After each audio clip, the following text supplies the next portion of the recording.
지금부터는 20대 국회를 다뤄보겠습니다. 우선 분명하게 말씀드릴 건 20대 국회의 임기가 아직 끝난 게 아닙니다.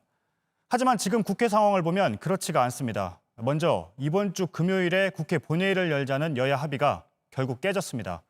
미래통합당은 협상 권한을 다음 원내 지도부에게 넘기겠다고 하고 있습니다.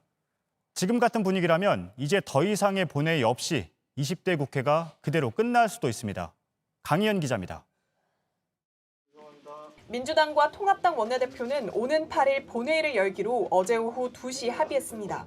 국민도 개헌안을 발의할 수 있도록 하는 국민발안제 개헌안을 상정하기 위해서입니다. 진짜 처리를 위해서는 아니고 법안을 헌법에 따라 종료해주기 위해서긴 했지만 여야가 본회의 개회에 모처럼 뜻을 모은 경우였습니다. 하지만 통합당 내부에서 개헌 반대가 당론인데 왜 합의를 해줬느냐는 비판이 쏟아지자 원내 지도부는 3시간 만에 합의를 번복했습니다. 문제는 총선 참패 이후 사실상 지도부 붕괴 상태인 통합당 내부에선 이런 상황이 되풀이될 수 있다는 점입니다. 당장 민주당은 오는 11일이나 12일에 20대 국회 마지막 본회의를 열어 민생법안 중 일부라도 처리를 하자는 입장입니다. 하지만 심재철 원내대표 등 통합당 원내지도부는 오는 8일 새로 뽑힐 차기 원내대표에게 모두 넘긴다며 손을 떼버린 상황입니다. 통합당의 새 원내대표 후보군엔 20대 국회에선 의원이 아니었던 원외 인사도 포함돼 있습니다.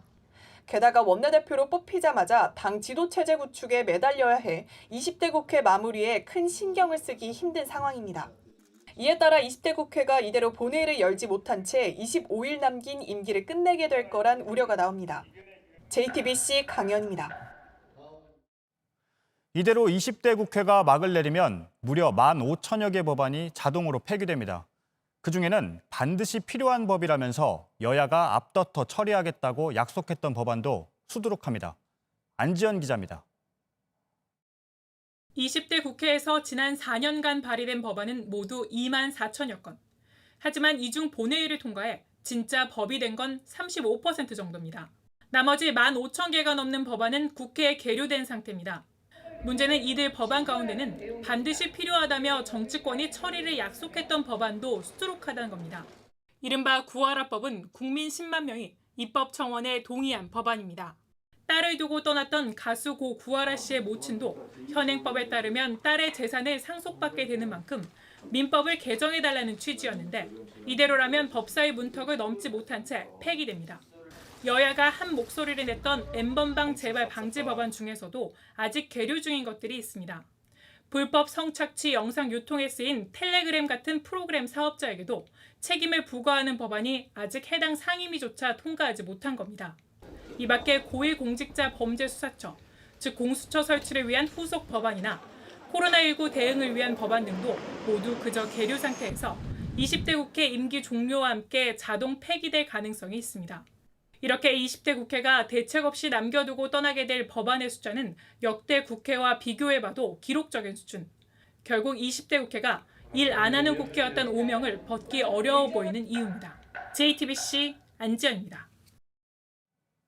집값을 잡기 위해 종합부동산세를 올리려던 정부의 계획도 20대 국회에 가로막혔습니다.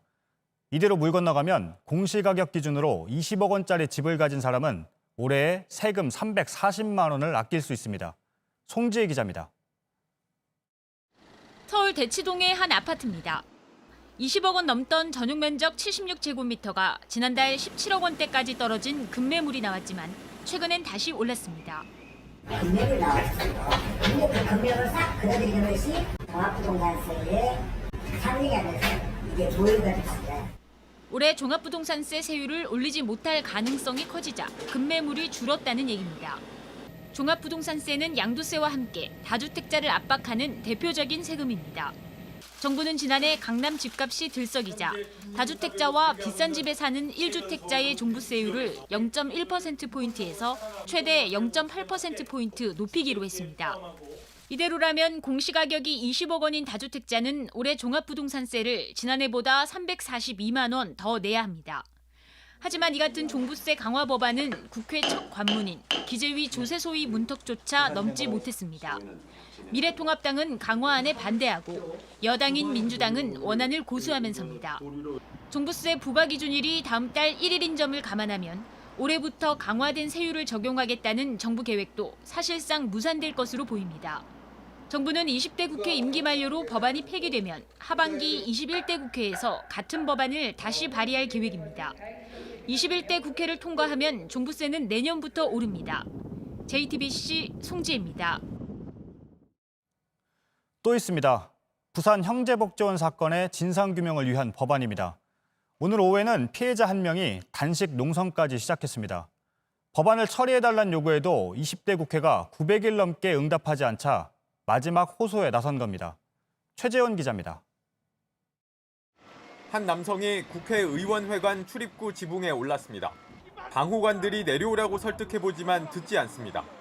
이 남성은 군사정권 시절 발생한 인권 유린 사건, 부산 형제복지원 사건의 피해자 최승우 씨입니다. 최 씨는 진상규명을 위한 과거사법 통과시켜달라며 900일 넘게 국회 앞에서 농성을 벌였지만 20대 국회 종료 직전까지 처리가 불투명하자 이렇게 고공농성에 들어갔습니다. 최 씨는 지난해 국회 앞 지하철 입구 지붕 위에서 24일간 단식 농성을 하다 쓰러지기도 했습니다. 이번에도 단식을 각오한 상태입니다. 통과될 때까지 여기에서 뭐 밥 안 먹고 그냥 뭐 또 여기에 또 있는 거죠. 지난해 법사위까지 갔던 과거사법 개정안은 패스트트랙 법안을 둘러싼 여야 충돌의 와중에 본회의에 상정되지 못했습니다. 지금은 다시 소관 상임위인 행안위로 돌아와 재협상이 필요한 상태입니다. 이에 따라 민주당은 본회의가 열리면 과거사법부터 우선 처리하겠다고 하고는 있지만 여야 협상 자체가 이루어지지 않고 있습니다. 국가폭력을 알리는 사람들의 이야기를 안 들어주고 당리장nak 속에만 자기네들이 한다는데 너무 화가 안 납니까?